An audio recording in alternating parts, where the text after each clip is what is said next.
Anne-Elise Michel nació el 21 de septiembre de 1952 en la pequeña localidad de Leibfin, en Baviera, Alemania. Creció en un hogar profundamente religioso, marcado por la devoción católica de sus padres, Joseph y Anna Michel. Joseph trabajaba en la construcción, mientras que Anna era ama de casa.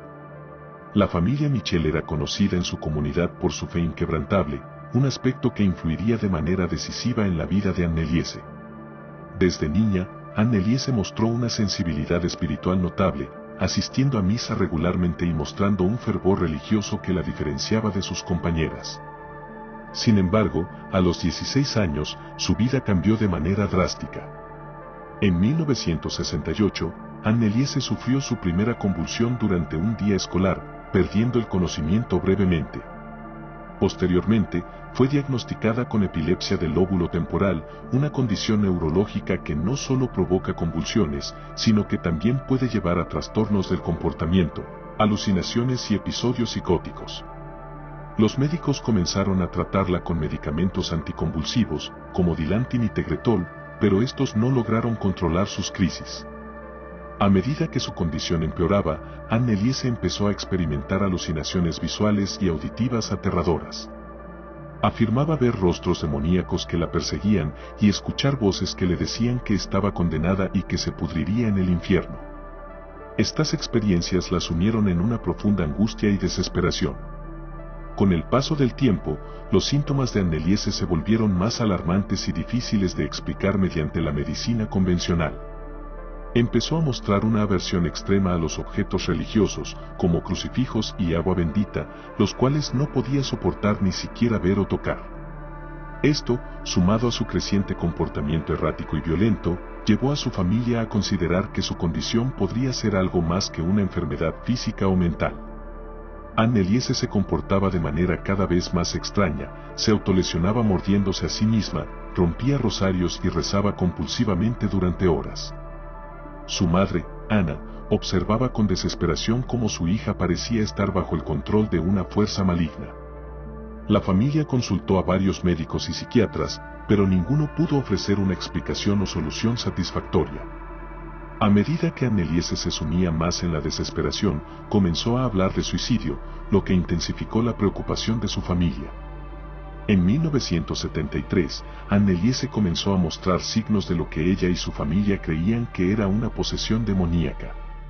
Informó que durante la noche sentía una presión enorme sobre su pecho, como si algo invisible la estuviera estrangulando.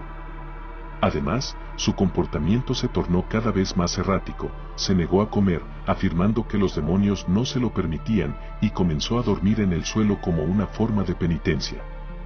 Ante la falta de resultados de los tratamientos médicos y psiquiátricos, los Michel recurrieron a la Iglesia Católica en busca de ayuda. Consultaron a varios sacerdotes, pero inicialmente se les negó el permiso para un exorcismo formal, ya que la Iglesia exigía pruebas más claras de posesión. Sin embargo, el sacerdote Ernst Doud, quien llegó a conocer a Anne-Elise, estaba convencido de que sus síntomas eran producto de una posesión demoníaca y no solo de una enfermedad mental. Alt escribió al obispo local, solicitando autorización para un exorcismo. En 1975, después de una cuidadosa revisión, la Iglesia Católica autorizó un exorcismo de acuerdo con el Rituale Romanum, el rito oficial de la Iglesia. El padre Arnold Rand se unió a Alt en la tarea. Durante los siguientes 10 meses, Anne-Elise se sometió a 67 sesiones de exorcismo, a veces 2 por semana, cada una de ellas durando varias horas. Durante estos exorcismos, Anne-Elise exhibió comportamientos que los sacerdotes y su familia interpretaron como pruebas de posesión. Hablaba en lenguas que no conocía, como latín y arameo, y con voces que no eran las suyas. Exhibía una fuerza física sobrehumana, a pesar de su deterioro físico, y en varias ocasiones fue necesario sujetarla entre varias personas. Durante las sesiones, Anne-Elise afirmaba estar poseída por múltiples demonios, incluyendo a Lucifer, Caín, Judas Iscariote, Nerón y otros. Sin embargo, el estado físico de Anne-Elise se deterioró gravemente durante este periodo. Su negativa a comer y beber, combinada con la intensidad de los exorcismos, llevó a una rápida pérdida de peso y debilidad extrema. En sus últimos meses, Anneliese estaba severamente desnutrida y deshidratada, pesando solo 30 kilogramos. A pesar de la evidente gravedad de su condición, tanto su familia como los sacerdotes creían que los exorcismos eran necesarios para salvar su alma. El 1 de julio de 1976, Anneliese Michel falleció en su hogar. La causa oficial de su muerte fue desnutrición y deshidratación severas. Tenía solo 23 años. Su muerte sacudió a la comunidad local y pronto atrajo la atención nacional e internacional.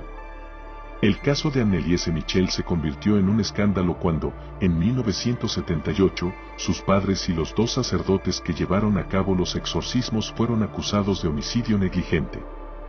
Durante el juicio, que fue ampliamente cubierto por los medios, se debatió sobre la naturaleza de la enfermedad de Anneliese.